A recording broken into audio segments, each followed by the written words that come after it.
إن الحمد لله نحمده ونستعينه ونستغفره ونعوذ بالله من شرور أنفسنا ومن سيئات أعمالنا ما يهده الله فلا مضل له وما يضلل فلا هادي له وأشهد أن لا إله إلا الله وحده لا شريك له وأشهد أن محمدا عبده ورسوله يا أيها الذين آمنوا اتقوا الله حق تقاته ولا تموتن إلا وأنتم مسلمون يا أيها الناس اتقوا ربكم الذي خلقكم من نفس واحدة وخلق منها زوجها وبث منهما رجالا كثيرا ونساء واتقوا الله الذي به والأرحم إن الله كان عليكم رقيبا يا أيها الذين آمنوا اتقوا الله وقولوا قولا سديدا يصلح لكم أعمالكم ويغفر لكم ذنوبكم وما يطع الله ورسوله فقد فاز فوزا عظيما ثم أما بعد ربي شرح لي صدري ويسر لي أمري واحلل عقدة من لساني يفقهوا قولي السلام عليكم ورحمة الله وبركاته. La famille, j'espère que vous allez bien. Déjà, dans le premier temps, je tiens à m'excuser pour le retard. Parce que bon, on a changé d'heure, hein. Donc on sait bien que Aïcha, maintenant, c'est... En tout cas, moi, dans ma région, elle commence à 21h à la mosquée. Et ensuite, elle est à Tarawih. Donc, le temps de rentrer, il m'a fallu un certain temps pour rentrer. Donc, voilà pourquoi, voilà pourquoi je commence à ce temps-là. Ça va, Satoshi, ça va, alhamdoulilah. Pendant le Ramadan, on va toujours bien, hein. On va toujours bien. Alhamdoulilah, Rabbil Alamin. Moi qui ai des problèmes de dos, le Ramadan, c'est incroyable parce que depuis que. En fait, à chaque fois que je fais Ramadan, mes problèmes de dos, ils disparaissent de 90%, on va dire. Subhanallah. Donc, voilà qu'on fait que. Bah, moi, en fait, je veille toutes les nuits de Ramadan. Toutes les nuits. J'attends, je me couche après Salat Subh. Toutes les nuits, je veille. Alhamdulillah, Rabbil Alamin. Donc, comme en ce moment, je ne travaille pas, on va travailler dans pas longtemps, Inch'Allah. Donc, je vais profiter pendant le Ramadan de veiller toutes les nuits, quoi. Alhamdulillah, Rabbil Alamin. Donc, j'espère que vous allez bien, la famille. Bah oui, bien sûr, hein, veiller les nuits. Moi, j'essaie de me perfectionner pour mon arabe, hein. Pour mon arabe, j'étudie, je lis. Aujourd'hui, je me suis encore acheté des livres. Mais quelque chose que je cherche, que je n'ai pas trouvé, je suis frustré un peu. Quand je cherche quelque chose et je ne trouve pas, je suis un peu frustré. Tu me demandes, Sunjata, un programme à partager? Non, c'est plus. Moi, je cherche plus à me perfectionner, moi, personnellement. Tu vois, c'est pas un programme particulier que j'ai, parce que des programmes, il y en a plein, hein. Mais moi, personnellement, c'est plus un truc sur mesure que je me suis fait. Tu vois, je vais apprendre de nouvelles sourates, j'essaie de me perfectionner pour mon arabe, personnellement. Voilà pourquoi, quand je fais mes cours, je cite rarement des versets en arabe parce que j'attends d'être vraiment euh, sérieux, on va dire d'être surtout à l'aise dans l'arabe pour pouvoir commencer à vous citer les textes en arabe. Voilà qu'on fait que la famille. Donc, euh, donc voilà quoi. Donc, mais après, des programmes, il y a beaucoup de frères, hein, sur le net qui ont partagé un programme personnel pour ceux qui veulent se faire un programme pour tenir pendant le Ramadan. D'accord? Donc voilà, il y a plusieurs programmes qui sont proposés et il y a le choix. Il y a l'embarras du choix là-dessus. Amin, amin, la famille, amin. Jazakallah khair. Donc voilà, ce soir, je ne vais pas rester très, très longtemps parce qu'il est déjà tard. Donc j'espère qu'en tout cas, vous allez bien, que tous les voyants sont au vert, que vous profitez bien de Ramadan, que le Ramadan se passe bien pour vous. Désolé si vous entendez mon chat en train de miauler. Je sais pas qu'est-ce qu'elle a depuis 2-3 jours. Elle n'arrête pas de miauler. Je sais pas ce qu'elle a. D'accord. Donc, je pense pas que ce soit ses chaleurs parce qu'elle est encore trop jeune pour ça. Mais elle n'arrête pas de miauler. Bon. Donc, Inch'Allah, on va continuer, hein. Toujours. Là, ouais, mais il a dit ça, elle pleure parce que Ramadan se termine là, peut-être, hein.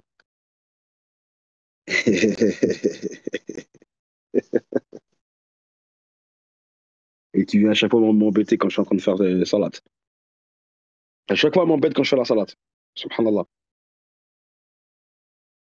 Donc, oui, la famille, voilà, hein, moi je continue le programme. Hein. Vous savez que j'étais toujours là pour vous parler de la miséricorde de notre noble prophète Mohammed sallallahu alayhi wa sallam. D'accord? Donc, pourquoi je vous ai dit que j'étais frustré un petit peu? Parce que je suis à la recherche d'un livre qui nous raconte, qui nous cite certains passages qui, justement, où là, qui nous démontre un petit peu la rahma de notre prophète, mais cette fois-ci, fil akhira, c'est-à-dire dans l'au-delà, le jour de la résurrection. Donc, je ne sais pas s'il y en a. Moi, en tout cas, j'ai demandé à des frères de chercher parce que je me suis fatigué. Moi, je suis quelqu'un à l'ancienne. Moi, c'est les livres que j'achète.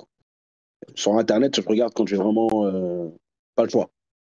Et ce que je cherche, c'est un récit où le prophète Mohammed lui-même nous raconte certaines choses de Yom al-Qiyam, mais des choses précises. Des choses précises. Et les livres qui parlent de la résurrection, c'est toujours les mêmes sujets que les frères les abordent. Voilà, c'est un travail remarquable qu'ils font. Mais ce que je cherche, je ne l'ai pas trouvé. Alors que je l'avais déjà vu dans un livre il y a longtemps.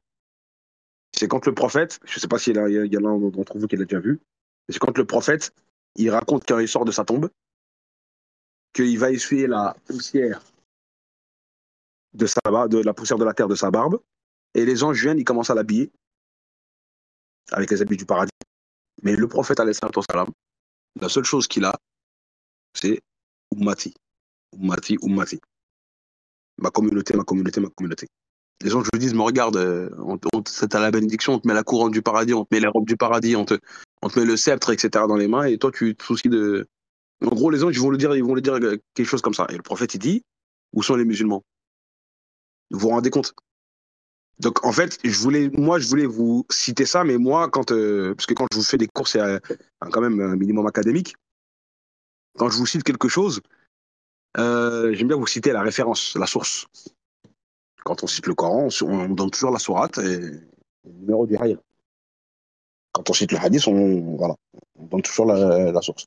Mais comme je n'ai pas trouvé, je sais que je l'ai gardé de tête, mais comme je ne l'ai pas trouvé, ça me dérange de juste en parler comme ça, en fait. Vous comprenez?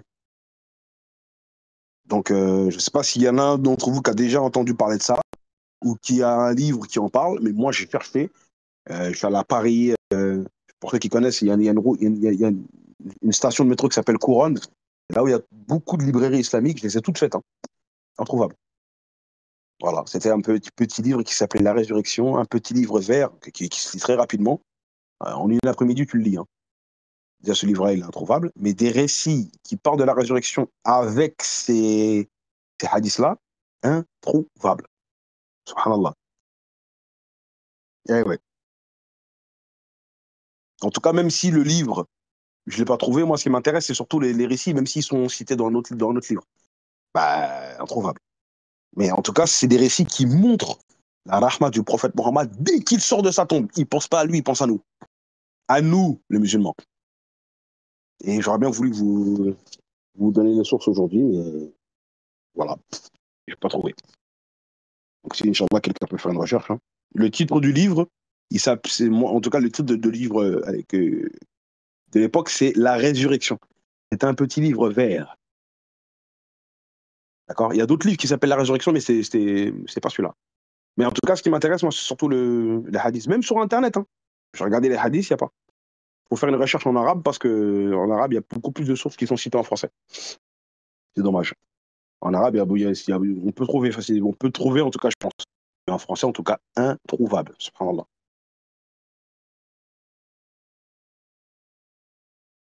Je sais pas, dans le livre Jardin des Vertueux, ouais, de Riyad al-Salihin, j'ai pas eu le temps de regarder. Euh, j'ai pas eu le temps de regarder, en fait. Peut-être que ça y est dedans, possible.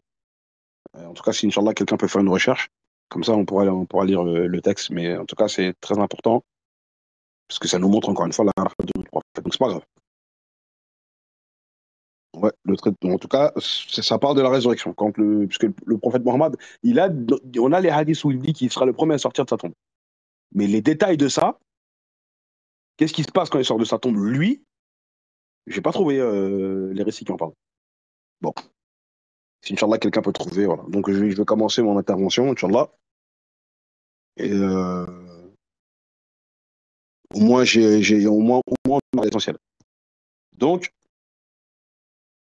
Inch'Allah, on va commencer par comme la charité bien ordonnée commence par soi-même. Hein. Toujours le sujet justement pour la miséricorde du prophète. Allah il dit quoi au prophète dans Sourate 3, verset 159. Allah il parle de la rahma du prophète. Inch'Allah le bot, Sourate Imran, Sourate 3, verset 159. Voilà. Allah il dit, c'est par quelque miséricorde de la part d'Allah que tu, Muhammad, as été si doux envers eux. Mais si tu avais été rude au cœur, dur, donc si tu avais été rude au cœur dur, ils se seraient enfuis de ton entourage. Pardonne-leur donc et implore pour eux le pardon d'Allah et consulte-les à propos des affaires. Puis une fois que tu t'es décidé, confie-toi donc à Allah. Allah aime en vérité ceux qui lui font confiance.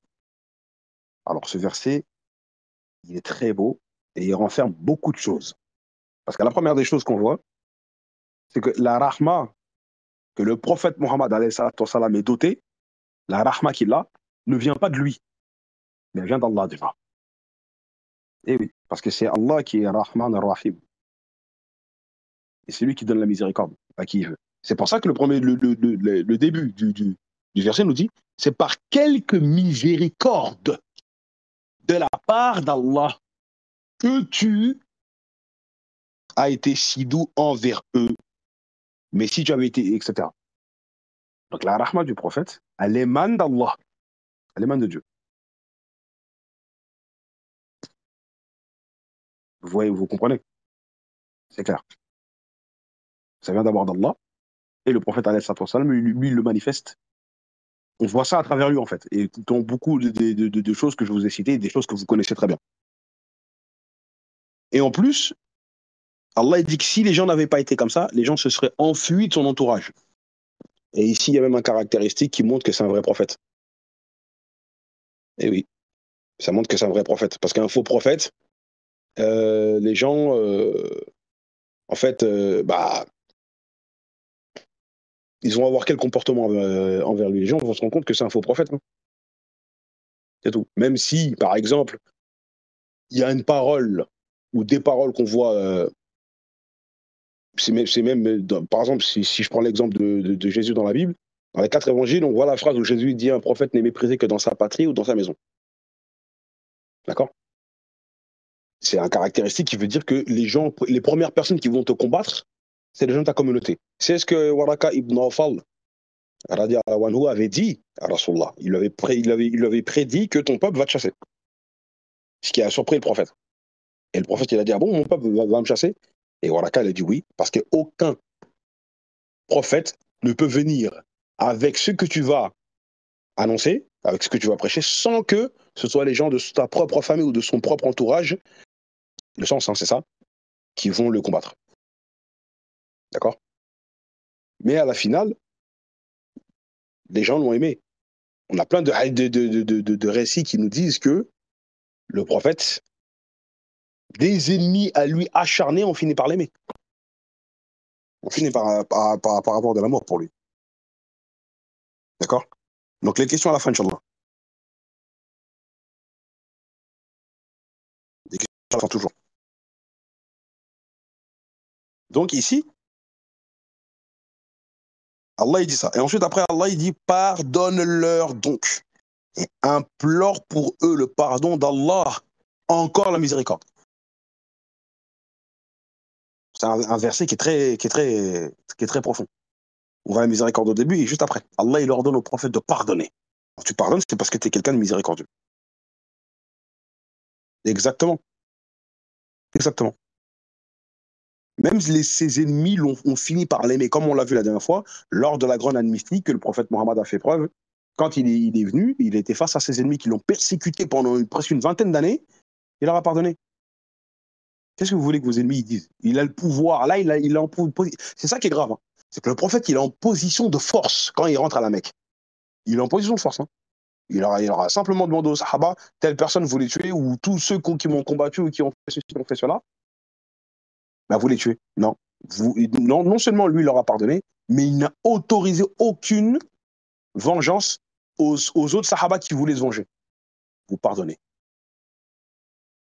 Ici, encore une fois, c'est ce qu'on voit d'où ça émane dans le verset. La miséricorde vient d'Allah et Allah lui ordonne de pardonner. C'est incroyable. Eh oui, c'est ça, Nassim. La dernière fois, on parlait de ça. Quand le prophète il est rentré à Médine, il a pardonné en Quraysh. Et pourtant, les persécutions qu'ils ont fait, c'est abusé. Hein. Je ne sais pas si vous vous rendez compte, mais ils ont tué Soumaïa et Yasser, les deux premiers martyrs de l'islam. Donc, la première martyre de l'islam, c'est cette femme. Eh oui, c'est cette femme, Soumaïa. D'accord? Il a pardonné, mais pas d'intervention, s'il vous plaît, pendant que. Pas trop d'intervention pendant que je fais mon intervention par la config comme la famille. Donc,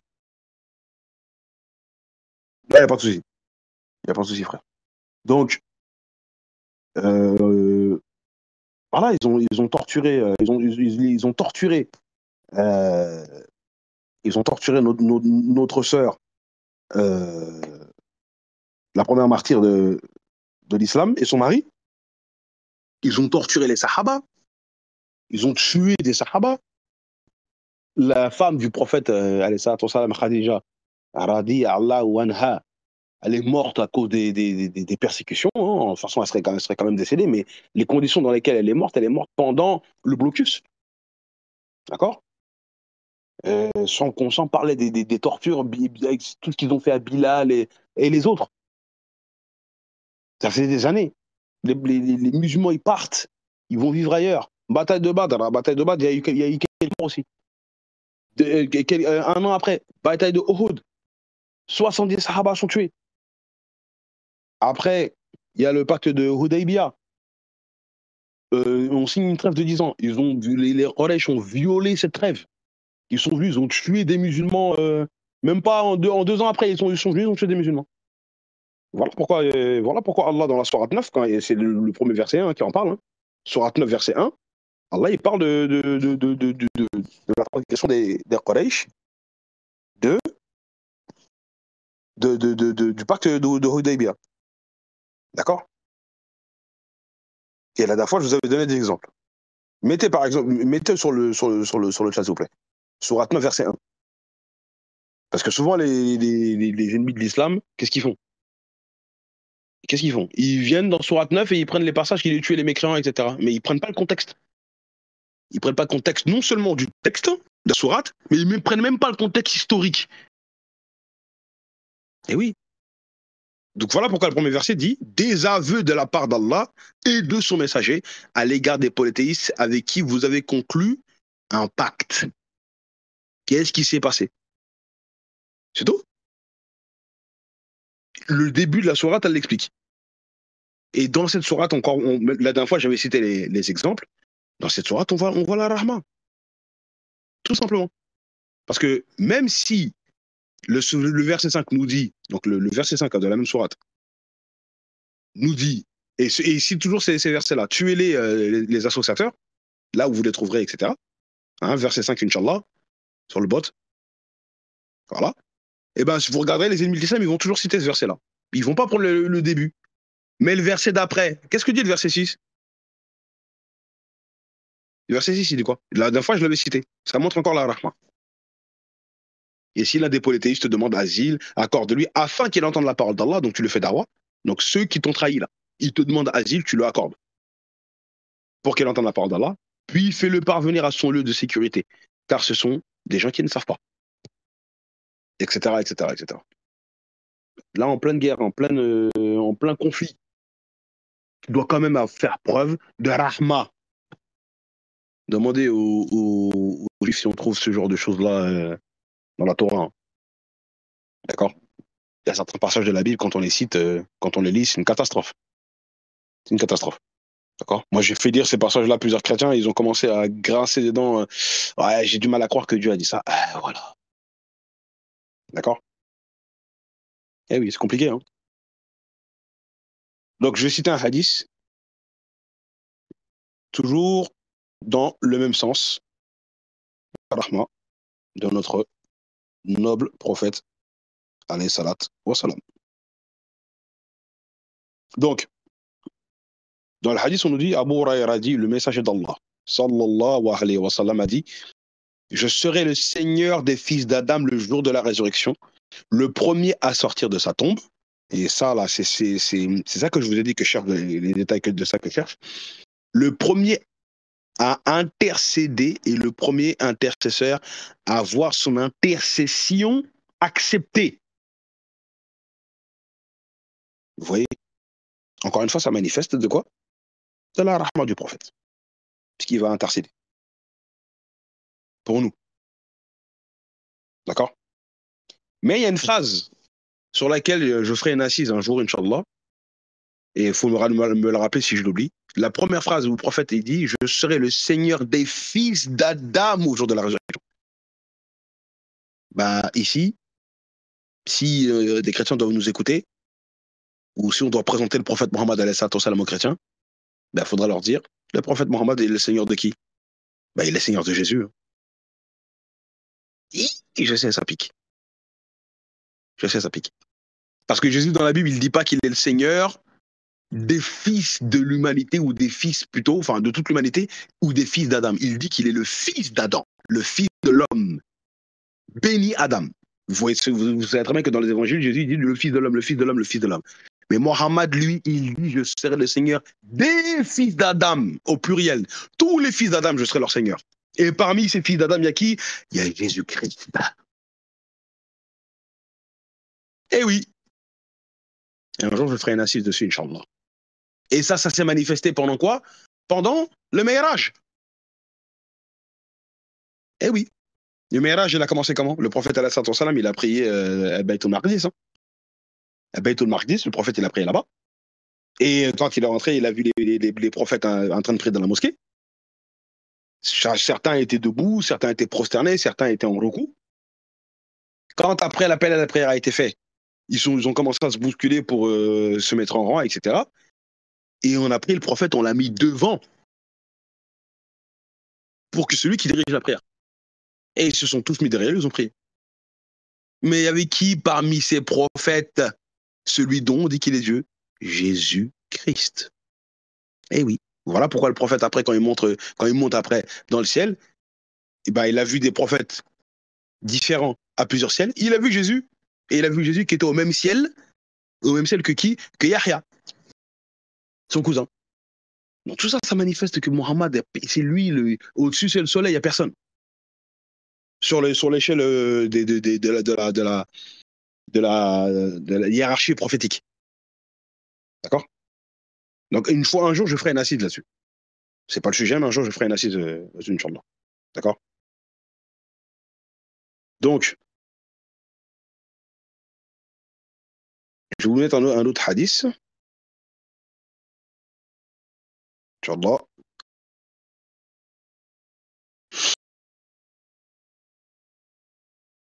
Le prophète, il nous dit quoi?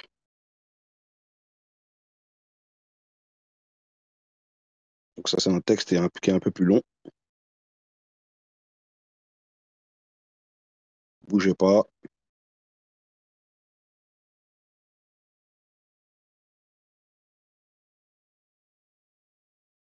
Ça, c'est un texte que tous les musulmans connaissent. Ah ouais, comme le texte il est long, je suis obligé de le couper parce que je peux pas mettre un texte trop long. Il me dit que j'ai dépassé. Donc bougez pas. Je diminue.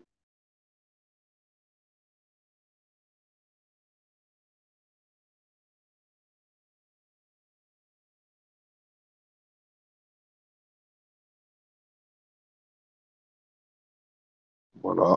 Tac, tac, tac.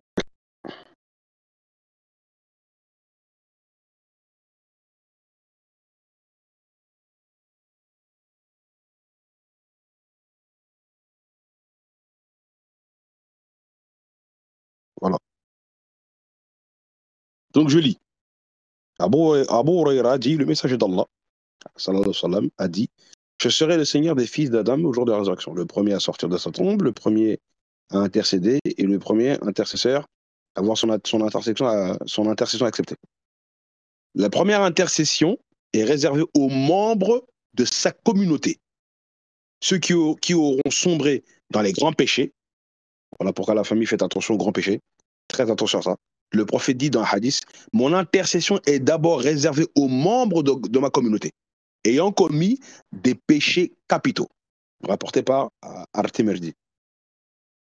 Ensuite, quant à ceux qui s'écartent des grands péchés, ils seront tous pardonnés, comme il est précisé dans le Coran, dans la sourate des femmes. Donc le ayat dit quoi? Si vous vous écartez des grands péchés qui vous sont interdits, nous vous pardonnerons alors vos erreurs et nous vous ferons habiter dans un endroit honorable. Sourate 4, verset 31. Ensuite, tout ça, ça manifeste la rahma du prophète et en même temps son rang élevé le jour du jugement dernier. La seconde concerne les habitants du paradis qui, grâce à l'intercession du messager d'Allah, paix et salut sur lui, sallallahu alayhi wa sallam, seront élevés à des niveaux supérieurs et même pour certains jusqu'aux degrés les plus élevés du paradis. La troisième intercession concerne certains habitants de l'enfer. Le prophète sallallahu alayhi wa sallam va effectivement leur permettre de gagner le pardon d'Allah en intercédant en leur faveur. Allah nous préserve de faire partie de ces personnes-là. Faites dua pour que Allah nous accorde le fait de faire partie des personnes qui sont citées avant. Amin ya Rabb. Quant à la quatrième, elle est appelée l'intercession suprême. On la nomme ainsi car elle ne concerne pas tout simplement les musulmans ou croyants, mais elle bénéficie à tout être humain. La parole coranique ne prend-elle pas tout son sens? Et nous ne t'avons envoyé comme miséricorde pour l'univers. Sourate 21, verset 107. Celle-ci se produira avant le jugement, lorsque le soleil sera à la portée des mains et que les péchés de chacun se traduiront en eau. Le prophète sallallahu alayhi wa sallam nous fait savoir qu'il en est pour certains dont leurs péchés se traduiront en eau jusqu'à atteindre les chevilles, d'autres les genoux, d'autres encore seront noyés dans leurs péchés. À ce moment précis, toutes les créatures se réuniront et iront voir le prophète, Adam le sollicitant, pour qu'il intercède auprès de son Seigneur afin que le jugement puisse débuter. Vous comprenez? Je ne sais pas si on se rend compte en fait de la chance qu'on a de faire partie de la Ummah du prophète Mohammed alayhi salatu wassalam. Est-ce qu'on se rend compte réellement de la chance qu'on a? D'accord? Eh oui. On va mettre la suite. Inch'Allah. Donc, on a vu que les êtres humains vont aller voir le prophète. Et on a bien vu ici que le prophète il pourra même intercéder pour des gens qui ne sont pas musulmans et qui méritent certainement le pardon d'Allah. Allahu a'lam. Je mets la suite. Donc, quand les gens vont aller voir Adam alayhi salam pour qu'il intercède auprès de son Seigneur afin que le jugement puisse débuter, Adam leur dira quoi? Je n'en ai pas le pouvoir, allez voir le prophète Nuh. Et le prophète Nuh, alayhi salam, il leur dira, je n'en ai pas le pouvoir. Il y a plusieurs versions de ça, hein, d'accord? Parce que les gens, on a aussi la version qui nous dit quand les gens vont aller le voir, ils vont citer les caractéristiques de chacun de ces prophètes. Mais à chaque fois, ils vont dire, j'ai fait telle faute, j'ai fait telle faute, j'ai fait telle faute. Vous connaissez les récits, ça c'est une autre version. Donc, Nuh il dira, allez voir le prophète Ibrahim, qui leur dira les mêmes paroles. Puis allez voir le prophète Moussa, puis le prophète Isa. Que la paix et la miséricorde d'Allah soient sur eux tous. Et tout le monde dira, je n'en ai pas le pouvoir. Le prophète Isa répondra, donc Jésus, allez voir le prophète Mohammed. Alors, se précipitant tous vers lui, le sollicitant et l'implorant, Le sceau des prophètes, alayhi salatu wassalam, leur répondra, cette tâche me revient. Puis il se prosternera pour son Seigneur durant 1000 ans. Je ne sais pas si vous vous rendez compte. 1000 ans. Parce qu'on sait que Yawm al-Qiyamah, il dure 50 000 ans. Eh oui. Yawm al-Qiyamah, il dure 50 000 ans. Le prophète, sallallahu alayhi wa sallam, va se prosterner pendant 1000 ans. Allah lui dira, Allah subhanahu wa ta'ala dira, après avoir écouté ses doléances, ô Muhammad, relève ta tête. Demande, ta demande sera exaucée, intercède, ton intercession sera acceptée. D'accord?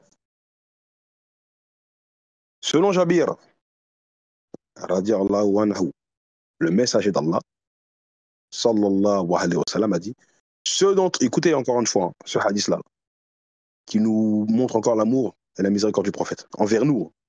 Le messager d'Allah, sallallahu alayhi wa sallam, a dit, ceux d'entre vous que j'aime le plus, et donc ceux d'entre vous que j'aime le plus et qui seront assis le plus près de moi le jour de la résurrection sont ceux d'entre vous qui jouissent de la meilleure moralité, c'est-à-dire le bon comportement, et qui sont les plus affables.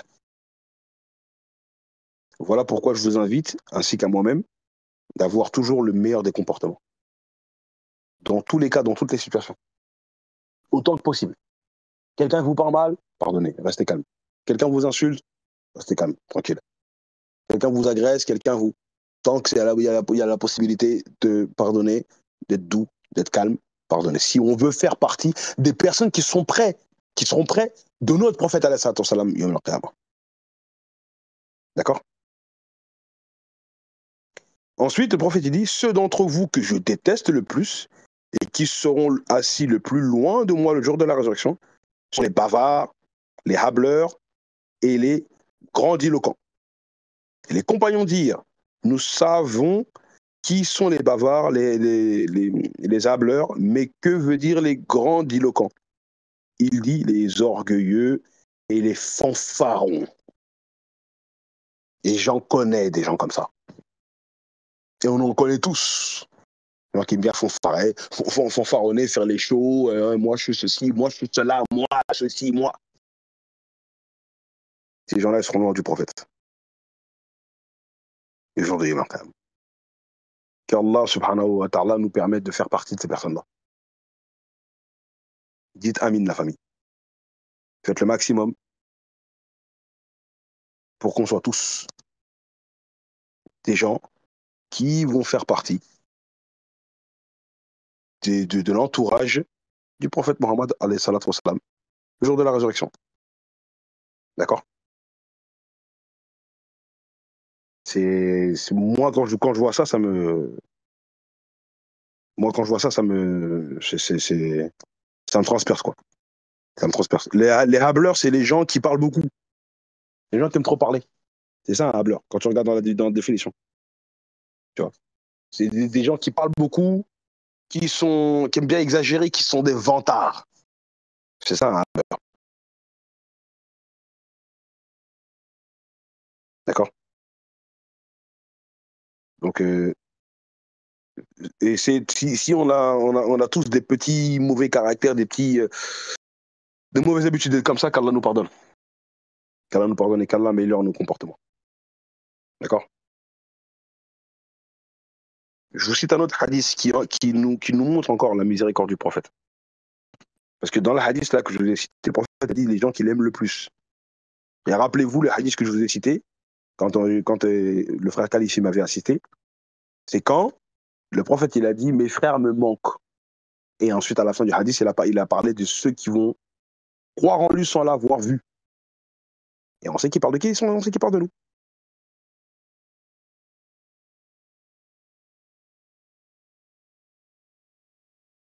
Donc, tac, tac. Je vous remets maintenant. Attendez, je crois que j'ai remis le même texte là. C'est pas ce que je voulais mettre. Excusez-moi. bougez pas.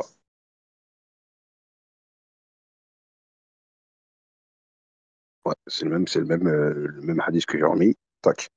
Ce que je voulais vous mettre, c'est ça. Voilà. Ce hadith, il est magnifique. Le messager d'Allah a dit: tout prophète a eu une invocation exaucée. Quant à moi, je réserve mon invocation afin de l'utiliser pour intercéder en faveur de ma communauté le jour de la résurrection. Sahih al-Bukhari, 6304. Encore une fois, vous vous rendez compte? Le prophète, Dieu lui donne une invocation sur la terre. Demande ce que tu veux, on te donne. Et même dans notre version, il est dit que le prophète, le prophète a dit que c'est l'invocation que Dieu a donnée à chacun des prophètes, ils se sont tous empressés de la prononcer, de la dire. Mais lui, il dit: moi, la mienne, je l'ai gardée pour Yom al-Qiyamah, pour les musulmans. Eh oui, tu vois, Nassim, c'est une dinguerie. Tout ça, ça montre la miséricorde du prophète Mohammed. C'est pour ça que quand on parle souvent avec nos amis chrétiens, ils ont beaucoup de zèle, oui, Jésus, etc. Mais si on vous montre ces paroles du prophète Mohammed, si on vous demande de nous montrer ça pour Jésus, vous allez dire quoi? Pour Jésus, il n'y a pas. Et oui, pour Jésus, il n'y a pas. C'est pas pour rien quand le Coran nous dit que le prophète Mohammed, il a été envoyé pour toute l'humanité. Mais la plupart des gens ne savent pas. Eh oui, ils ne savent pas. Ils pensent que c'est quelqu'un d'autre. C'est ça le problème. La plupart des gens ne savent pas. Subhanallah. Ils ne connaissent pas notre prophète. Et c'est ça qui est triste. Et voilà pourquoi il faut qu'on leur fasse connaître. D'accord? Il faut qu'on leur fasse connaître Mohammed. Mais si on leur fait pas d'awa, comment peuvent-ils connaître Mohammed et pouvoir profiter de cette miséricorde? Comment? Ils ne peuvent pas savoir. Et c'est de la faute des musulmans. On ne fait pas assez d'awa. La plupart des non-musulmans, ils n'ont pas une bonne image du prophète. Hein. Eh oui. Ils n'ont pas une bonne image du prophète. Souvent, c'est de la faute des musulmans où le message n'est pas transmis correctement. D'accord? Eh oui. Donc, quand on prend Sourate 34, verset 28, c'est ça que je vous citais, que je vous disais. Sourate 34, verset 28, Inch'Allah. Ah oui, Nassim, bah bien sûr. Il veut toujours nous dénigrer. Comme le débat qu'il y a eu avec Jacques Fou et notre frère Jésus musulman. Vous voyez bien de plein de koffars qui sont en train de reprendre des bouts de vidéos où ils font des commentaires, etc. pour attaquer le prophète. Ils veulent toujours attaquer Mohammed là-dessus. Toujours. Et pourtant, il y a même des chrétiens qui le font. Or, ils ne peuvent pas dire que c'est un faux prophète là-dessus parce que c'est ça le problème. C'est que vous êtes en train de dire que c'est un faux prophète parce qu'il aurait eu il aurait eu des rapports intimes avec une femme de 9 ans. D'accord? Si on défend justement les textes qui disent 9 ans, parce qu'il y en a, ils ne sont pas d'accord, il y a même des preuves qui diraient que la personne qui a rapporté ça on le garde parce qu'on vous fera un exposé là-dessus, Inch'Allah, avec Hanifia. Mais il y en a qui disent que la personne qui a rapporté les paroles d'Aïcha et qui a précisé 9 ans, c'est quelqu'un qui avait perdu la mémoire. Hein. Il y a des preuves qui disent que cette personne-là n'est pas vraiment crédible. C'est pour ça qu'il y a des études qui disent qu'Aïcha était plus âgée. C'est pas quelque chose c'est pas un sujet facile. Mais c'est pas grave. Même si on prend 9 ans, un chrétien ou un juif, il peut pas critiquer ça. Pourquoi? Parce que le problème, il est qu'il y a des prophètes de l'Ancien Testament qui l'ont fait. Et moi, j'ai chez moi les sources juives, dans la tradition juive, qui nous disent qu'il y a des prophètes qui ont fait ça.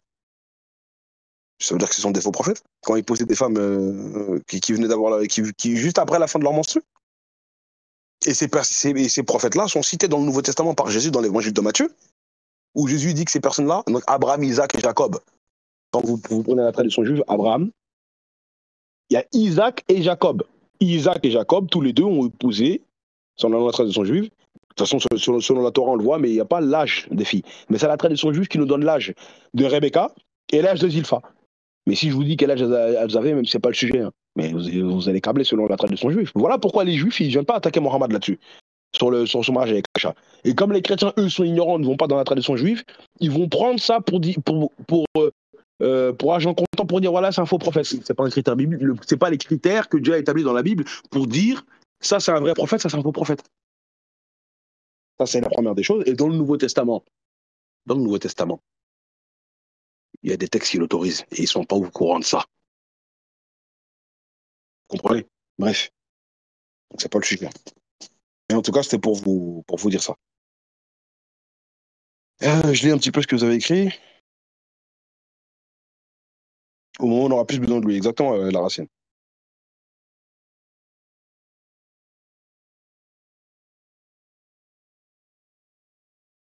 Exactement. Il faut sacrifier Il aurait pu garder son invocation pour lui, alors son alayhi salatu wassalam.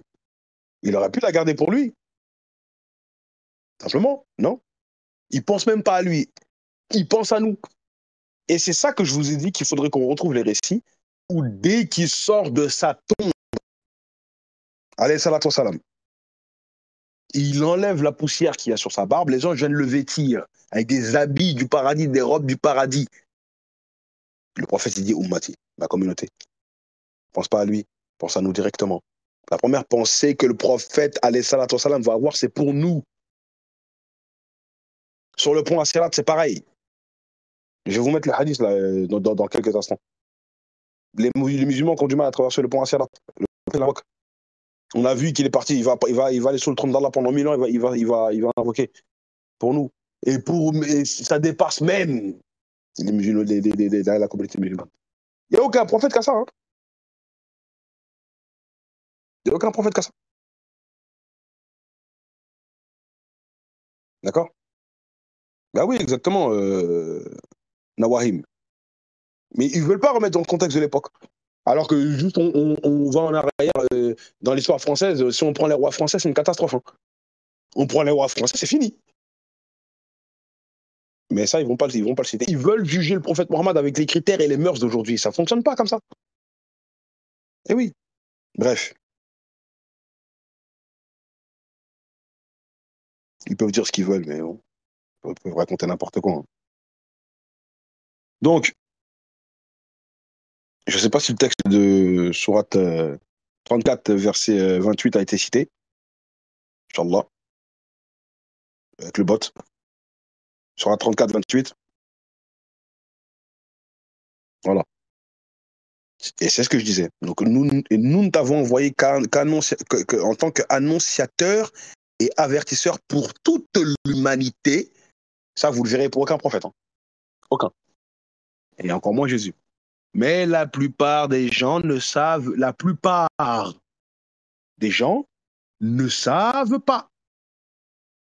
C'est une catastrophe. Et aujourd'hui, on le voit. Les gens ne savent pas. D'accord? Donc, on continue, Inch'Allah. Il y a une autre parole aussi que le prophète alayhi salatu wassalam, il a dit. Je vous mets le texte, et après je mettrai l'explication derrière.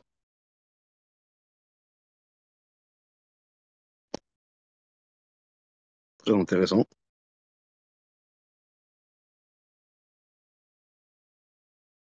Ici, on nous dit quoi? D'après Abdallah ibn Omar, radiallahu anhu, le prophète alayhi salatu wassalam, a récité la parole d'Allah à propos d'Ibrahim.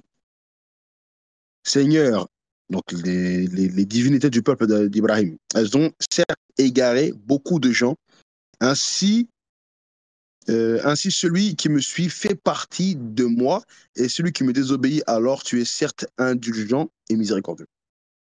Il a récité également la parole de Aïssa. Si tu les châties, ils seront certes tes serviteurs, et si tu leur pardonnes, tu seras certes les puissants. Donc ça aussi, on le voit dans le Coran, surat 5. Alors le prophète a levé, donc ça ici c'est le prophète, il a levé ses mains et a dit, encore une fois, hein, regardez bien, Ya Allah, ummati, ummati, oh Allah, ma communauté, et il a pleuré. D'accord? Allah a dit au Djibril, va voir Mohammed et demande-lui ce qui le fait pleurer, bien qu'il soit plus savant. Allah il sait très bien pourquoi Mohammed il pleure. Djibril est donc allé le voir et lui a demandé, et le prophète, alayhi salatu wassalam, l'a informé. Donc le prophète il a expliqué pourquoi il pleurait à Djibril. Alors Allah a dit au Djibril, va vers Mohammed et dis, certes, nous allons te satisfaire concernant ta communauté et nous n'allons pas te décevoir. Encore une fois, Mohammed il a pleuré pour nous. Je ne sais pas si vous vous rendez compte encore de ce hadith. Faites-moi tous une takbira, s'il vous plaît. Takbir.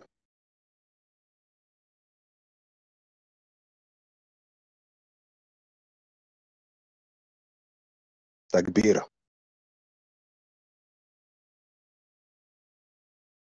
Takbir.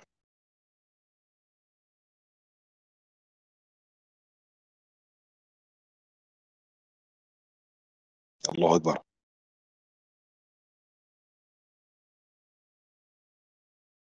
Vous voyez la différence entre le prophète Mohammed alayhi salam et les autres prophètes. Et là, ça m'inspire parce que j'ai vu un hadith, il n'y a pas longtemps, que je ne connaissais pas. Hein. Ce hadith-là, il m'a foudroyé. C'est en ce qui concerne Ibrahim alayhi salam. Quand il voit son père, Yawm al-Qiyamah. Subhanallah. Ce hadith-là, je vais vous le mettre. Je n'ai même pas prévu de vous le mettre, mais c'est pour vous montrer la différence. Qu'un prophète, il intercède pour quelqu'un, en dehors du prophète, hein, il intercède pour quelqu'un, vous allez voir qu'est-ce qui va se passer. Et on voit la différence avec le prophète Mohammed alayhi salam, quand lui, il intercède pour les musulmans et les non-musulmans, et lui, il est accepté. Allah, il a accepté prière. C'est terrible. Regardez ce hadith. Hein. Déjà, le début, c'est une dinguerie, mais la fin également. qu'Allah nous préserve. Voilà pourquoi quand on dit aux gens, il faut écouter quand on vous prêche la bonne parole, mais les gens ne veulent pas écouter. Qui qu'il soit. Hein. Regardez bien ce hadith. Tenez-vous bien. Le prophète, sallallahu alayhi wa sallam, a dit, le jour de la résurrection, Ibrahim, alayhi salam, retrouvera son père, Hazar, qui aura le visage plein de cendres et de poussière. Vous savez très bien que dans le Coran, Allah nous raconte l'histoire de quand Abraham il a parlé à son père. Et son père, qu'est-ce qu'il lui avait dit quand Ibrahim lui a dit, aurais-tu du dédain pour... Avant de continuer le hadith, hein, on va regarder qu'est-ce que dit le Coran. C'est dans Surat Maryam. Dans Surat Maryam, ce Surat 19, quand Ibrahim il a parlé à son père. D'accord? Regardez. On va prendre Surat 19, verset 41 jusqu'au verset 48. Et après, je continue le hadith. Voilà. Pour qu'on comprenne bien qu'est-ce qui se passe ici. Il mentionne dans le livre, Abraham, c'était un très véridique et un prophète. Lorsqu'il dit à son père, « Oh mon cher père, pourquoi adores-tu ce qui n'entend ni ne voit et ne te profite en rien? Oh cher père, il m'est venu de la science ce que tu n'as pas reçu. Suis-moi donc, je te guiderai sur une voie droite. Oh cher père, n'adore pas le diable. » Regardez comment Ibrahim il appelle son père avec une belle manière de parler avec des paroles. Oh cher père, n'adore pas le diable, Shaitan, car le diable désobéit au tout miséricordieux. Oh cher père, je crains un châtiment venant du tout miséricordieux je crains qu'un châtiment venant du tout miséricordieux ne te touche et que tu ne deviennes un allié du diable. Donc regardez, hein. Dans le verset 42, il a dit « Oh cher père ». Verset 43, verset 44, verset 45. 4 fois, il a parlé à son père avec des belles paroles pour le guider. D'accord? Mais le verset 46 nous dit quoi? Il dit, donc son père Hazar, « Ô Abraham, aurais-tu du dédain pour mes divinités? Si tu ne cesses pas, certes, je te lapiderai éloigne-toi de moi pour bien longtemps. Donc là, son refus est catégorique, hein, le refus qu'il avait fait. Abraham dit à son père, paix sur toi, dit Abraham. J'implorerai mon Seigneur de te pardonner, car il a toujours été bienveillant à mon égard, répondant à mes prières. Un peu comme la parole que le prophète avait dit à la mort d'Abu Talib. Et Abraham, il dit quoi? Je me sépare de vous, ainsi de ce que vous invoquez en dehors d'Allah, et j'invoquerai mon Seigneur. J'espère ne pas être malheureux dans mon appel à mon Seigneur. D'accord? Donc, Satoshi, t'as dit quoi? À la limite, ça interpellait son père par Laron. J'ai pas compris ton commentaire, Satoshi, c'est pas grave. Donc, ici, on voit le contexte de ce qui s'était passé. Donc, le jour de Yom al-Qiyam, je relis, je remonte plus haut, et je mets je lis le hadith. Donc, le prophète alayhi salam dit, le jour de la résurrection, Abraham, Ibrahim alayhi salam, retrouvera son père Hazar qui aura le visage plein de cendres et de poussière. Il lui dira, Abraham dira à son père, ne t'avais-je pas dit de ne pas me désobéir? Aujourd'hui, je ne te désobéirai pas, répondra Hazar. Moi, quand j'ai eu ça, ça m'a tué. C'est un père qui dit ça à son fils. Aujourd'hui, je ne vais pas te désobéir. Ce qui montre l'autorité d'un prophète, même sur son père. Subhanallah, je ne sais pas si vous vous rendez compte. Déjà, ça montre l'autorité d'Abraham sur son père. Et ça montre que pourquoi Hazar il va dire ça. Parce que Yom al-Qiyam, quand il va ressusciter, il va comprendre qu'il est dans l'erreur tout de suite. Qu'il était dans l'erreur pendant qu'il était sur la terre. Qu'il était dans l'erreur. Et en plus, il a eu la chance d'avoir le rappel. Allah lui donne un fils prophète, le père des prophètes, l'ami d'Allah, Khalilullah. Et t'as pas écouté. Et tu l'as même menacé de le lapider. Subhanallah.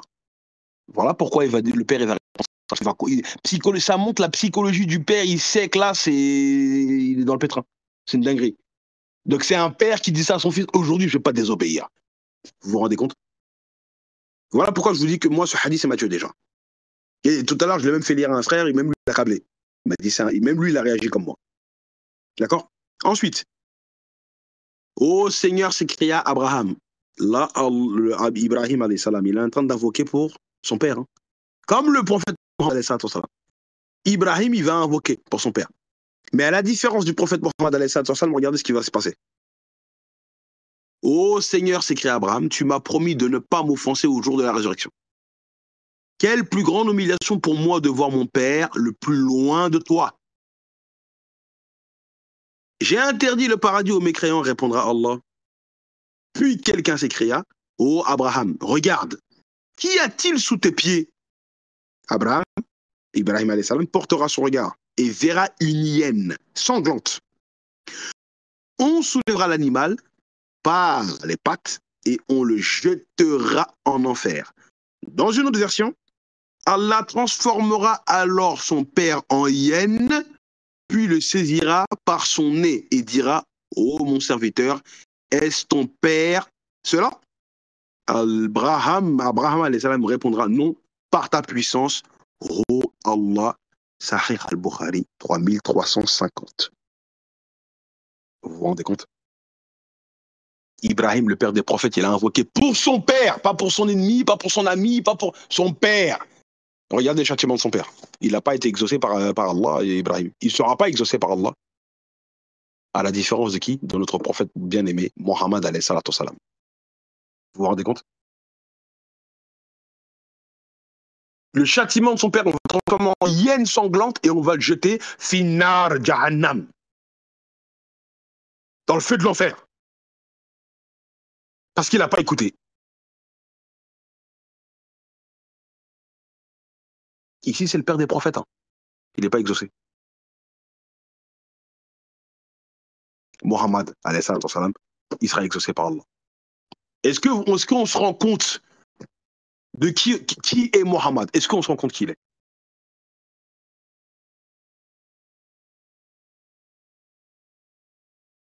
Les questions à la fin, Inch'Allah.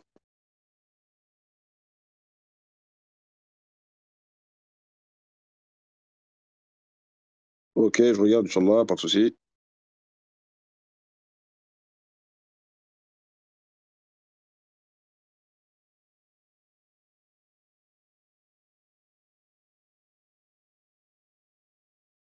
Excusez-moi, hein.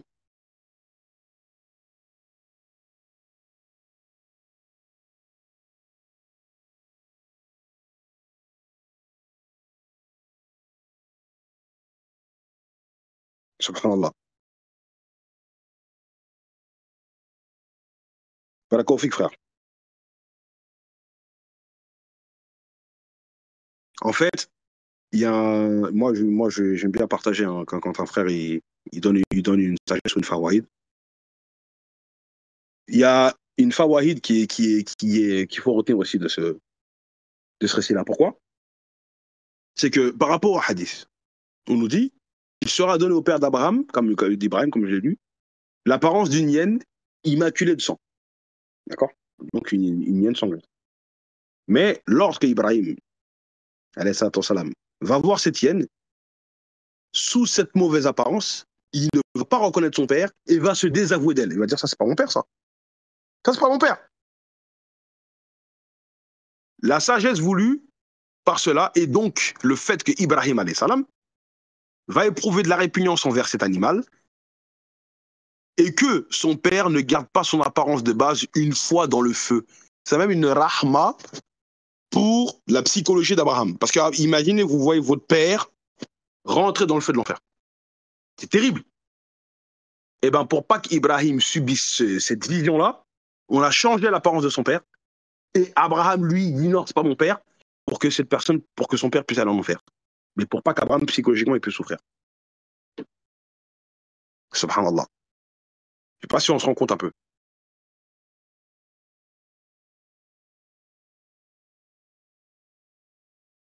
S'il y a une référence au voyage nocturne, je ne sais pas, Nassim. Allah Alam, peut-être. D'accord?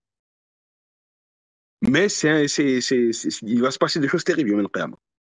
D'accord? Donc voilà. Voilà pourquoi que quand on est musulman, par exemple, il est converti. Il y a des gens, ils sont convertis à l'islam, des jeunes, hein, ils sont convertis à l'islam, mais leur père, il reste mécréant ou leur mère, elle reste mécréante. Et ils essaient de leur faire darwa, mais ils veulent rien savoir, les parents. Ils veulent rien savoir. Bah, le problème, il est que si on voit cet événement pour le père des prophètes, Ibrahim, alayhi salam, qui est l'ami d'Allah, même l'ami d'Allah, Allah ne va pas exaucer les prières de son père. Que dire de celui qui est musulman et qui fait darwa à ses parents? Parce que si lui s'est converti à l'islam, il fait darwa à ses parents, qui sont soit juifs, soit chrétiens, soit athées, soit ce que vous voulez. Les parents n'écoutent pas. Quel sort attend ces personnes-là? C'est quoi leur sort? Amin. Qu'Allah les guide.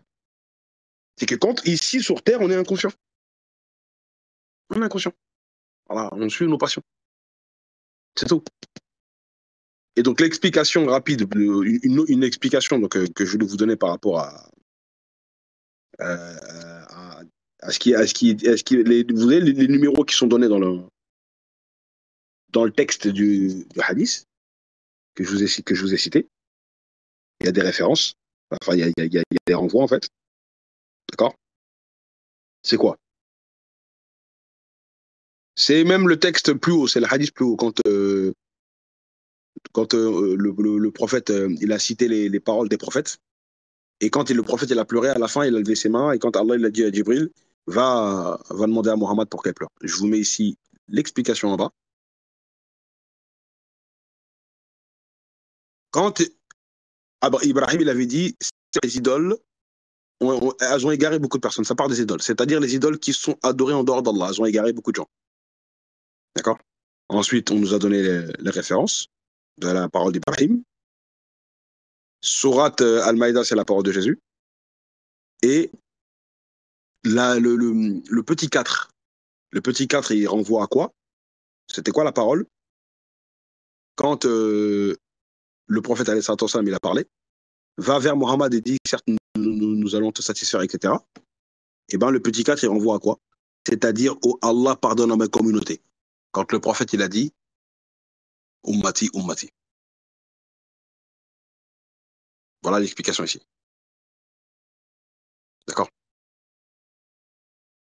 quand le prophète il a levé les mains, et il a dit « Ô ma communauté ». Ô ma communauté. C'est-à-dire, en fait, par cette parole-là, le prophète, il demande à Allah de pardonner aux musulmans. Encore une fois, ça montre la rahma, l'amour que le prophète alayhi salam avait pendant qu'il était sur terre lors de son avènement, et ça va se manifester le jour de la résurrection. Vous comprenez?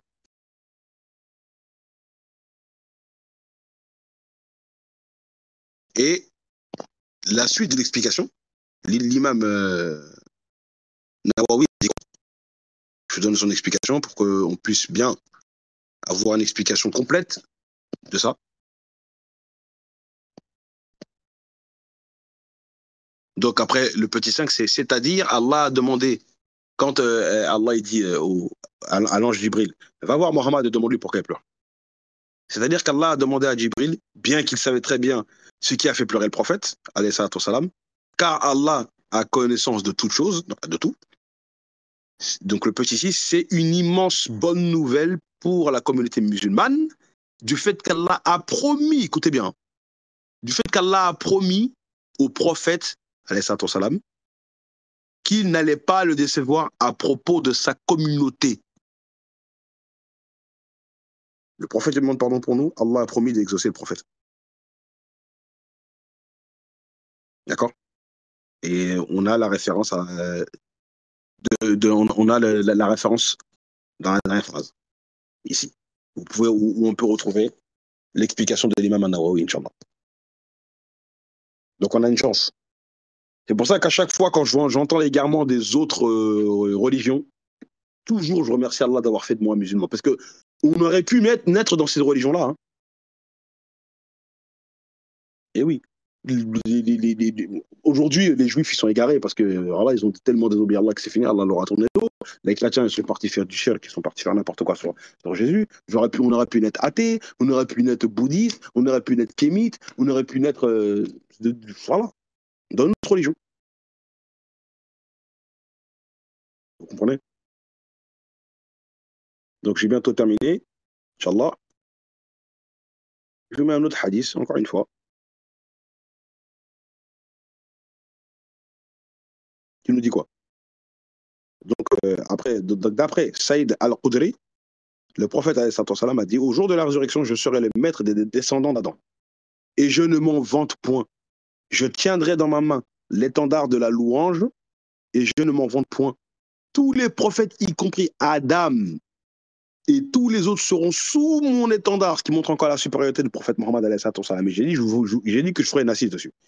Je serai le premier pour qui la terre se fendra pour me laisser sortir lors de la résurrection, et je ne suis point vaniteux. Et je ne suis pas vaniteux.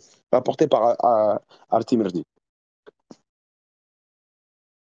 Et là, le fait que le prophète Mohammed il est le maître de l'humanité et de tout ce qui est cité dans ce hadith, ça se manifeste par le fait que celui est l'intercesseur et qu'Allah va répondre à ses intercessions et à personne d'autre que Mohammed. Vous comprenez? Et je vais terminer ici avec un hadith qu'on connaît.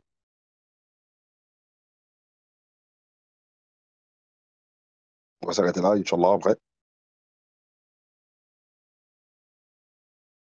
Donc, je vais être obligé de couper parce qu'il me dit encore que c'est trop long.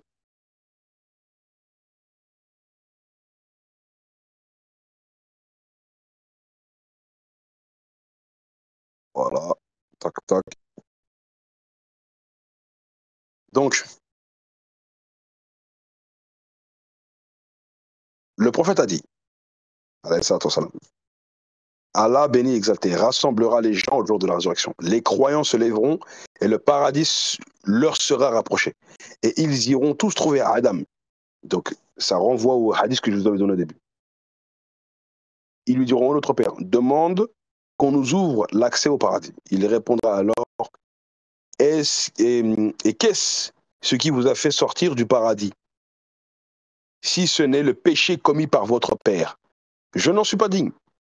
Je ne suis pas digne de cela. Adressez-vous plutôt à mon fils, Abraham, l'ami intime d'Allah. Ils iront alors trouver Abraham, ce dernier dira, je ne suis pas digne de cela. Allez plutôt trouver Moïse, celui à qui Allah a parlé directement. Vous voyez, c'est encore une autre version. Il y a encore d'autres éléments par rapport au hadith que je vous ai donné tout à l'heure. Ils iront trouver Moïse qui leur dira, je n'en suis pas digne, je ne suis pas digne de cela. Allez, donc adressez-vous à Jésus, Verbe et Esprit d'Allah. Et Jésus dira, je ne suis pas digne de cela. Ils iront trouver Mohammed qui se lèvera et à qui on permettra l'intercession, le dépôt et les liens de parenté. Se tiendront de part et d'autre du pont à Sirat. D'accord? Le premier d'entre vous traversera ce pont à la vitesse de l'éclair. J'ai dit alors, prophète, toi qui m'es plus cher que père et mère, comment peut-on se présenter à la vitesse de l'éclair? Le prophète répondit, ne voyez-vous pas comment l'éclair traverse le ciel en un clin d'œil? Le suivant traversera le pont à la vitesse du vent et un autre à la vitesse d'un oiseau. La vitesse à laquelle les hommes traverseront le pont sera en fonction de leurs œuvres.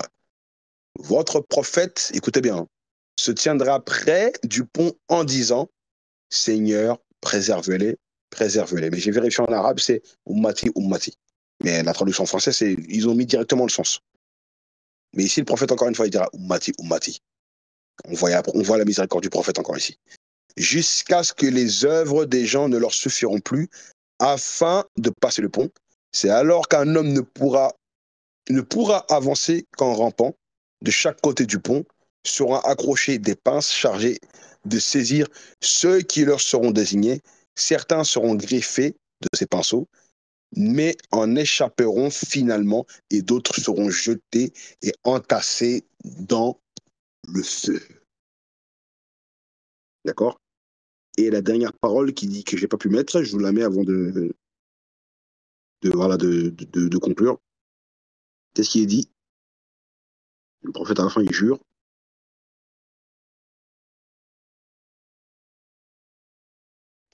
Par celui qui tient l'âme d'Abu Huraira dans sa main, le prophète, la profondeur de l'enfer équivaut à une distance de 70 années de marche.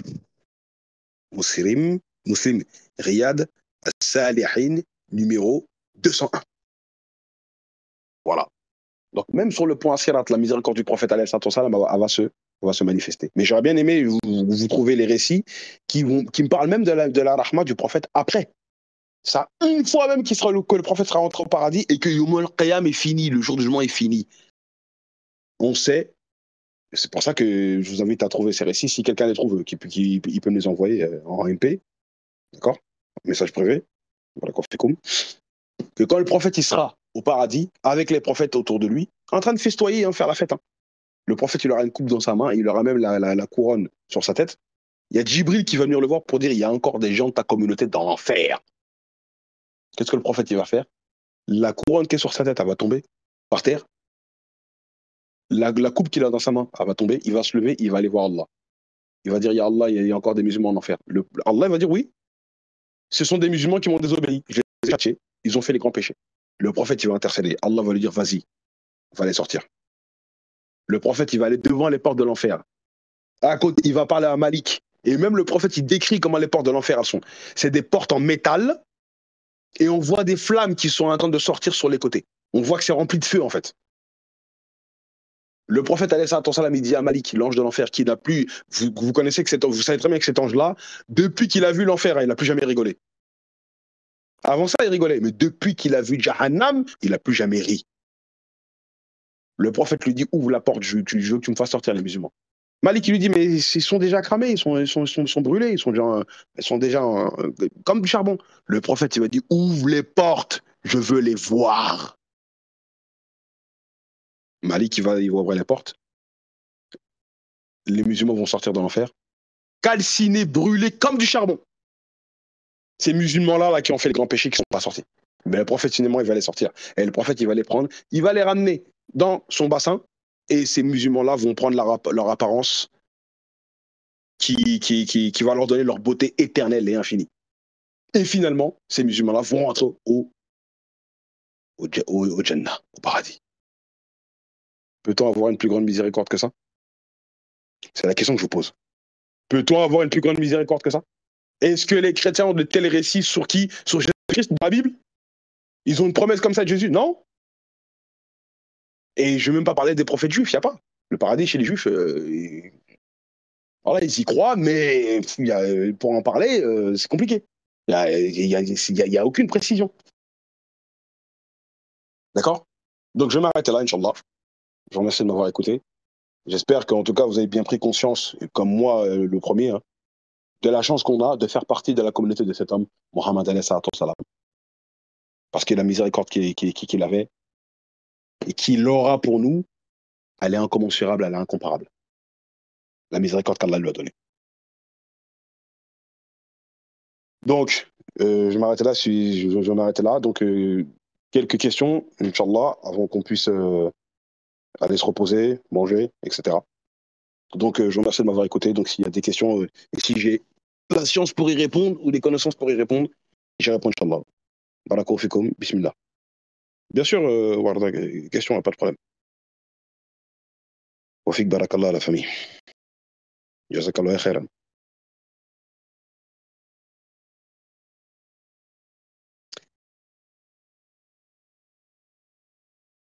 Tu me demandes, Warda, c'est quoi la doha d'Issa et Moussa, s'il te plaît? Donc, la doha, tu parles de la doha que Allah leur a donnée sur la terre et qu'ils se sont empressés de faire. Allah alam, je sais pas.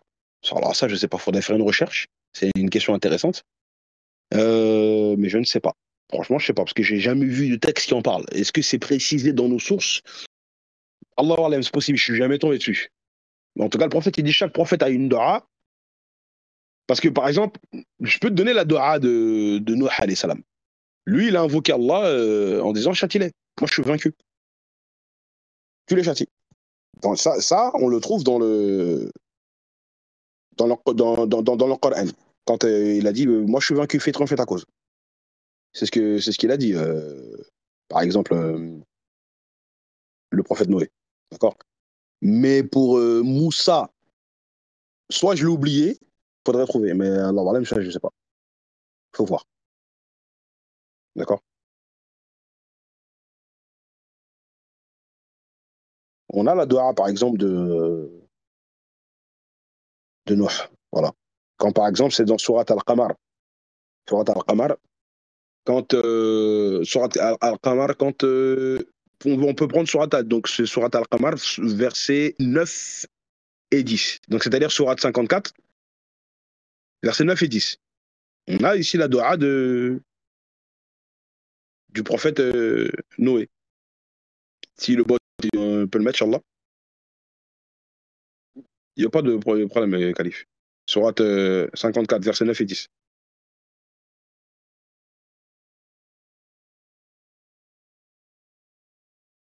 Le bot, Inch'Allah. Voilà. Donc, par exemple, ici, on a l'ordre. Avant eux, le peuple de Noé avait crié au mensonge. Ils traitèrent notre serviteur de menteur et dirent c'est un possédé. Et il fut repoussé. Il invoqua son Seigneur. Moi, je suis vaincu. Fais triompher ta cause. C'est tout. Fais triompher ta cause. Et voilà, le verset 11, justement, nous dit nous ouvrîmes alors les portes du ciel à une eau torrentielle. Donc, ici, il a demandé de les châtier. Et voilà pourquoi même lui, il ne pourra pas intercéder. Mais par contre, pour la doha de Moussa à Aïssa, pour répondre à Warda, ça, Allah alam, je ne sais pas. Faudra regarder, Inch'Allah, si elle existe, si elle a été citée ou pas par le prophète alayhi salam. Désolé, hein, mais franchement, ça, je ne sais pas. J'ai une question, mais c'est quoi? C'est pas. Attends, mais c'est pas sur le sujet du cours du jour. Je peux te la poser quand même. Euh, Frère, j'ai no espoir. Vas-y, pose ta question, Inch'Allah, mais normalement, on pose des questions par rapport au sujet. Salam, salam, c'est pas pour son frère, ça doit. Euh, on voit que Moussa elle a fait des doigts, hein, il a fait plusieurs doigts, mais laquelle précisément? Parce que le prophète dans le hadith, il dit que c'est une doigt particulière que Allah il a donné à chacun de ses prophètes, et c'est une doigt qui sera automatiquement exaucée. Donc, on ne peut pas savoir si le prophète n'a pas précisé c'est quel dua, on ne peut pas piocher nous-mêmes en se disant c'est tel dua et qui a été exaucé, parce qu'il y a plusieurs dua. Tu vois, même quand tu vois quand le prophète Moussa il dit oui Allah sépare-nous de ce peuple injuste, je n'ai de pouvoir que sur mon frère. Tu vois, quand les enfants d'Israël ne voulaient pas écouter comment dire, les recommandations, tu vois, c'est quand tu prends Sourate 5, regarde par exemple Sourate 5, c'est une dora, hein. Quand tu prends Sourate 5, verset 25, Sourate 5, 25, elle dit, le bot, Inch'Allah.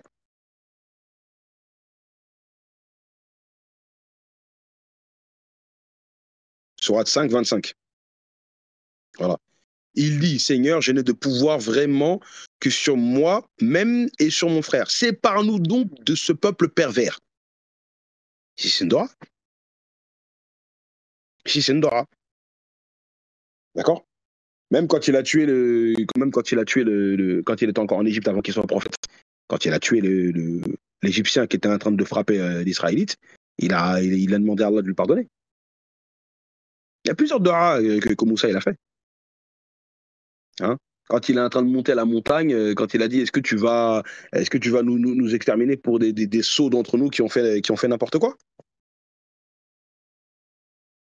Tu vois, on fait comment? On fait comment? Il a aussi à ce moment-là. Donc on peut pas savoir exactement. Donc Allah alam, faudrait savoir est-ce que le prophète il a dit. Je sais pas. Je regarde s'il y a d'autres questions, Inch'Allah.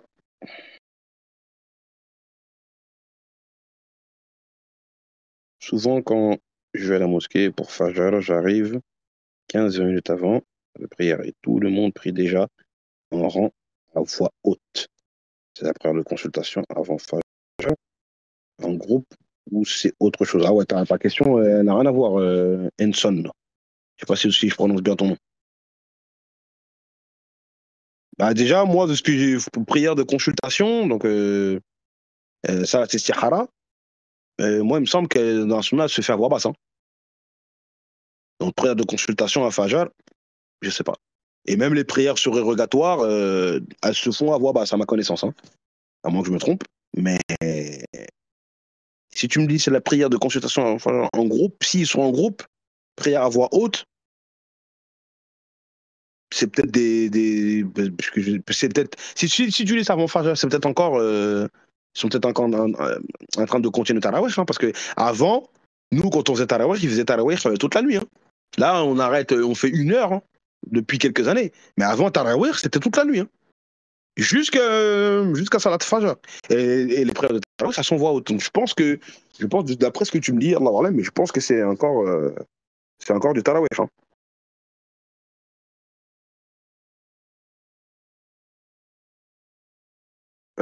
Non, Warda, je pense hein, qu'il n'y a que Mohammed alayhi salatu wassalam qui a gardé sa dora pour le jour du jugement. Après, j'ai pas vu qu'un prophète il a gardé une dora pour le jour du jugement. Ou alors, si un prophète a gardé une dora pour le jour du jugement, c'est peut-être pour lui.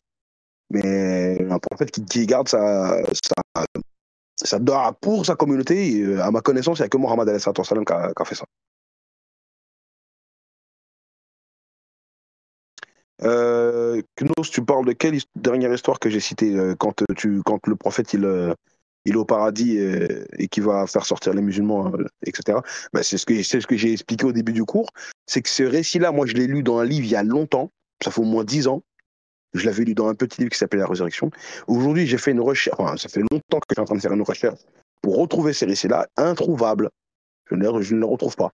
C'est ça qui m'a frustré. Je suis parti faire des achats. Aujourd'hui, j'ai acheté plusieurs livres. Introuvables. Donc, pour ça, j'ai invité les frères à faire une recherche pour trouver ces récits-là, Inch'Allah. Fenaïs, comment faire pour faire aimer Mohammed sallam aux non-musulmans avec tous les récits de notre patrimoine authentique qui ne dressent pas un beau portrait de sa personne? Bah déjà, les récits authentiques qui ne dressent pas un beau portrait, en réalité, il n'y en a pas. C'est que souvent, ils sont mal compris. Parce qu'il ne peut pas y avoir des récits authentiques qui ne dressent pas un beau portrait du prophète alayhi salatu wassalam. D'accord? Et après, tu me demandes comment faire aimer le prophète aux non-musulmans. C'est en parlant de ses hautes qualités. Moi, par exemple, j'ai déjà parlé avec des gens athées, je leur explique, par exemple, comment le prophète il s'est comporté à Taïf. Et quand on lui a donné l'occasion de... Les anges ils viennent pour lui proposer la vengeance, il dit non. Cite-leur la prière qu'il a faite. Les anges lui proposent de venger, il dit non. Tu peux parler aussi que le prophète Mohammed, euh, par exemple, lors de la grande amnistie, hein, quand il a pardonné aux Mécois qui l'ont persécuté, qui ont trahi, qui ont tué, qui ont fait des dingueries. Il leur a pardonné. Tu vois, il y a plein de récits. Il y a plein de récits, même le récit de celui qui a voulu tuer le prophète avec son épée quand le prophète était seul. Il est venu devant Mohammed et il a dit oui, voilà, Mohammed, qui peut te sauver de moi? Et quand il a levé son épée pour frapper le prophète, l'épée qu'il avait dans la main, elle s'est retirée, elle est venue dans la main du prophète. Ça, c'est un miracle, ça. Hein. Ça, c'est un miracle. Donc, il a été désarmé. Limite, là, on est dans la guerre des étoiles. Hein. C'est un pouvoir de Jedi, ça. Subhanallah. Tu te rends compte, tu as une arme dans la main, ton arme, elle s'enlève de ta main, elle vient dans ma main. Et le prophète, maintenant, il dit qui peut te sauver de moi? Et là, l'homme, il a dit, Mohammed soit le meilleur des juges. Et Mohammed lui a dit, va. Mohammed l'a laissé partir. Tu peux prendre aussi le récit du bédouin qui est venu uriner dans la mosquée de Médine. Les Sahaba ont voulu se saisir de lui, mais le prophète a dit, laissez-le finir son besoin. Il est en train d'uriner dans la mosquée. Demande à la personne, à un non-musulman à qui tu récites cette histoire, à qui tu racontes cette histoire, quel sera le sort d'un non-musulman qui vient uriner devant les musulmans dans une mosquée aujourd'hui? Qu'est-ce qui va lui arriver? Mais les musulmans, ils vont lui sauter dessus. Ben ça s'est produit à l'époque du prophète. Le prophète, il dit, laissez-le finir son besoin. Mais il est en train d'uriner. Laissez-le finir son besoin. Il urine dans la mosquée. Et à une fois qu'elle a fini, c'est le prophète qui va le voir, cet homme, et le prophète lui a parlé avec douceur. Il lui a dit, mon frère, ici c'est un lieu de prière, un lieu où on adore Allah, c'est un lieu saint. La prochaine fois que tu voudras uriner, il faudra t'éloigner de la mosquée. Et le prophète l'a laissé partir. Et le pire, c'est qu'il demande aux Sahaba, maintenant vous allez nettoyer l'urine de cet homme. Toi, tu vas accepter qu'on te demande de nettoyer l'urine d'un confrère qui vient uriner dans la mosquée. C'est toi qui vas nettoyer. Le prophète n'a même pas dit à cet homme, à ce bédouin-là, maintenant tu vas nettoyer. T'as uriné, maintenant tu vas nettoyer avec de l'eau. Non, il dit aux Sahaba, nettoyez maintenant son urine. Vous vous rendez compte de la tolérance du prophète? Et justement, les bienfaits que ça a eu, c'est que cet homme-là, quand il a vu la rahma et donc la rahma, la miséricorde du prophète, il est revenu sur ses pas et il a parlé avec le prophète et l'avis que j'avais entendu, c'est qu'il s'est converti. Hein. Il s'est converti à l'islam hein, grâce à ça. Donc ce sont des choses que là, il y a des montagnes de miséricorde qu'on peut expliquer aux non-musulmans sur notre prophète Mohammed alayhi salam. Plus que pour n'importe quel prophète. Et si cette personne est chrétienne, fais la comparaison avec Jésus. Il va voir que la miséricorde du prophète dépasse celle de Jésus. S'il commence à voir du bien en Mohammed, là, son cœur, sa poitrine sera ouverte et tu pourras le faire darwa pour que, Inch'Allah, il vienne à l'islam. Et qu'il se convertisse. C'est ça qu'il faut faire. Fais des comparaisons avec Jésus, même si on ne compare pas les prophètes dans le sens que dans leur statut de prophète. Le Coran nous interdit de faire des comparaisons sur les prophètes. Lui, je crois, lui, je crois pas, lui, je crois pas. Mais si maintenant tu dois faire darwa, il faut leur montrer, en fait, Mohammed, vous ne le connaissez pas. Et en plus, tu peux faire le lien quand Jésus il dit, dans Jean chapitre 16, à partir du verset 12, jusqu'au verset 15, d'accord? Mais j'ai encore beaucoup de choses à vous dire, mais vous ne pouvez pas les comprendre maintenant. Mais le consolateur, l'esprit de vérité qui viendra, lui vous guidera dans toute la vérité. Car il ne parlera pas de lui-même, il dira tout ce qu'il aura entendu. Il prendra de ce qui est à moi et vous l'annoncera, etc. D'accord? Et ben, ici, Jésus, il est en train de dire, il vous guidera dans toute la vérité. Or, Jésus, lui, il a juste dit dans Jean 14,6, je suis le chemin, la vérité. Mais celui qui vient après moi, Jésus, il dit, il vous guidera dans toute la vérité. Il va vous enseigner, donc, non seulement il va vous enseigner des choses que je ne vous ai pas enseignées, comme il le dit au verset 12, mais aussi, il dit qu'il vous guidera dans toute la vérité. Dis-leur, c'est Mohammed. Mais vous ne le connaissez pas. Voilà le conseil que je peux te donner. Qu'Allah facilite, Inch'Allah. Donc c'était pour répondre à la question de Fenaïs. Non, mais c'est normal que je m'excuse, Warda, parce que on fait des questions-réponses. Moi, j'aime bien pouvoir répondre aux questions. Après, franchement, c'est une question intéressante à poser, hein, de savoir c'est quoi la dua que les prophètes ont. Mais j'ai jamais vu, moi, qu'elles ont été citées quelque part. Donc, Allah. Pardon, l'imam à voix haute qui dirige. écrit mal. Bah, si c'est des prières avant Fajr, c'est peut-être encore. Il y a peut-être des imams dans certaines mosquées qui continuent à faire Tarawih toute la nuit, hein.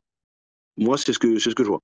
Mais c'est vrai que c'est pas des questions que normalement je suis censé répondre parce que là, c'est dans la jurisprudence et moi, je suis pas un fuqaha. Moi, je suis pas un fuqaha, donc essaie de regarder des avis dans le fiqh, d'accord? Tout à l'heure, j'ai même acheté un livre qui parle de ça, dans le fiqh malikite. Mais nous, on donne pas des avis juridiques, nous, c'est dans l'interreligieux. Ou alors, je réponds aux questions qui concernent le cours que j'ai donné, tu vois, comme l'a rappelé le frère Khalif Omar, comme la famille. Le prophète, alayhi salam, quand il va aller chercher les musulmans qui sont en enfer, ce sera les derniers qui restent là-bas. Ouais, ouais. À part ouais, du récit que j'avais lu, c'est les derniers musulmans. Parce que là, Yom al-Qiyam est fini. Hein. Yom al-Qiyam est fini. Et là, c'est la fin enfin, c'est fini. Le jour du jugement dernier est fini. Donc tout le monde est là où il doit être. Mais il y aura encore des musulmans qui seront en enfer. Et Allah lui répond, oui, il y a des musulmans qui sont encore en enfer. Eux, ils ont fait les grands péchés. Mais ce qui va les faire sortir de l'enfer, c'est l'atome de la ilaha illallah qu'ils ont dans le cœur. Comme c'est des gens qui ont même s'ils n'ont pas fait, c'est peut-être des musulmans qui faisaient pas salat. Hein. Ils ont fait la shahada, ils y ont cru, mais ils ont été négligents dans la prière, et voilà, ils n'ont pas prié, ou de temps en temps, ou rarement. Donc ils sont morts dans les grands péchés. D'accord? Et ben, c'est des personnes qui, même après le Yom al-Qiyam, ils vont rester en enfer pendant longtemps. Donc Yom al-Qiyam sera même terminé. Mais le prophète, il aura même le pouvoir qu'Allah va lui donner. C'est-à-dire, Allah va accéder à sa requête en disant, alors, tu peux aller le faire sortir de l'enfer. De ce que j'avais lu, c'était ça. Après, Allah Warlem. Allah Warlem. Il faudrait retrouver les récits authentiques qui parlent de ça, parce que je les avais lus il y a plus de 10 ans, et je les ai pas trouvés. Donc voilà pourquoi Jésus citait de mémoire, mais ça serait bien de le retrouver. Donc qu'Allah me pardonne si c'est pas des récits authentiques, parce que ce qui me paraît étrange, c'est que normalement, ils doivent être cités dans les livres de résurrection, mais ils sont pas cités. Pourtant, j'avais un livre que ma grande sœur m'avait prêté, où apparemment c'était des récits authentiques, mais je ne les ai pas trouvés. Donc j'espère que c'est des récits authentiques. D'accord? Donc prenez ça avec des pincettes, que je vous ai dit, il faut vérifier. Et si Inch'Allah on les retrouve, bah, alhamdoulilah.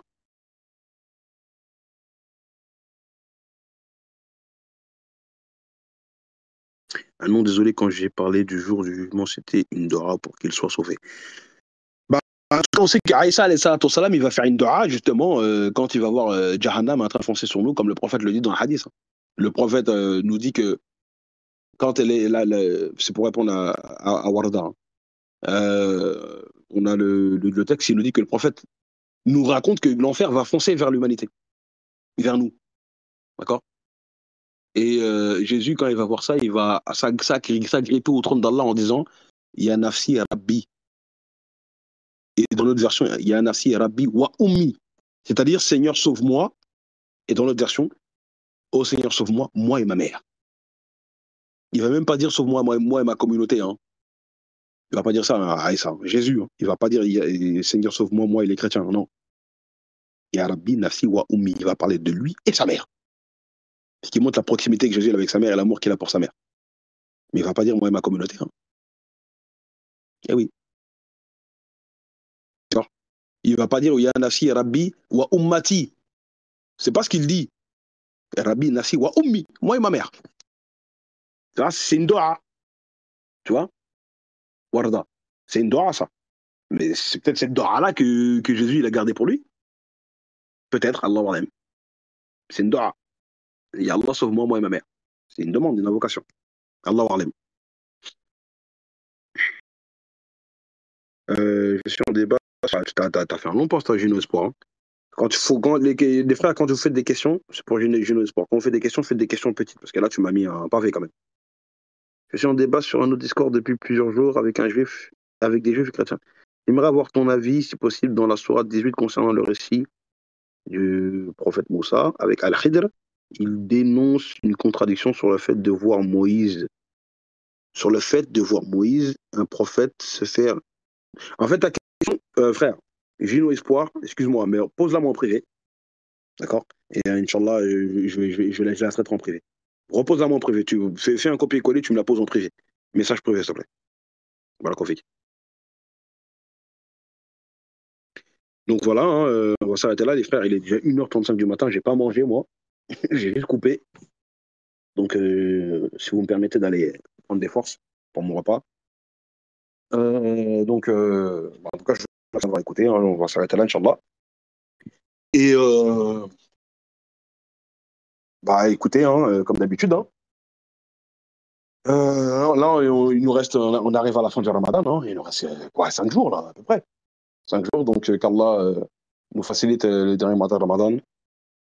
Profitez-en pour Laylatul Qadr parce que on ne sait pas exactement aller où, mais voilà, la nuit, il faut vraiment multiplier les du'as, les du'as, par exemple, tels que Allahumma innaka afuwun tuhibbul afwa fa'fu anni, d'accord? Demandez à Allah de vous pardonner, vous et vos familles, qu'Allah donc nous exauce pendant ces derniers jours de Ramadan, nos péchés, pardon, passés, présents, futurs, les péchés de nos enfants, de nos familles, de nos parents, même qu'Allah pardonne nos ancêtres qui sont tous décédés, mais qui sont morts dans le haqq en tant que musulmans. Et Inch'Allah, que toutes nos du'as soient acceptées et qu'Allah nous fasse tous nous retrouver au paradis, Jannah Firdaus. Donc voilà, hein, la famille, hein, je vais vous laisser là et puis je vous donnerai rendez-vous jeudi prochain, Inch'Allah. Et donc je poursuivrai, Inch'Allah, la suite des analyses bibliques pour la suite hein, du programme par rapport au livre d'Actes des Apôtres. Donc, je vous remercie de m'avoir écouté. Et je vous donne rendez-vous jeudi prochain, Inch'Allah. Mes respects à vous, Chakouba. Et désolé pour les questions auxquelles je n'ai pas pu répondre avec précision. سبحانك اللهم وبحمدك أشهد أن لا إله إلا أنت أستغفرك وأتوب إليك والعصر إن الإنسان لفي خسر إلا الذين آمنوا وعملوا الصالحات وتوصوا بالحق وتوصوا بالصبر السلام عليكم ورحمة الله وبركاته نعم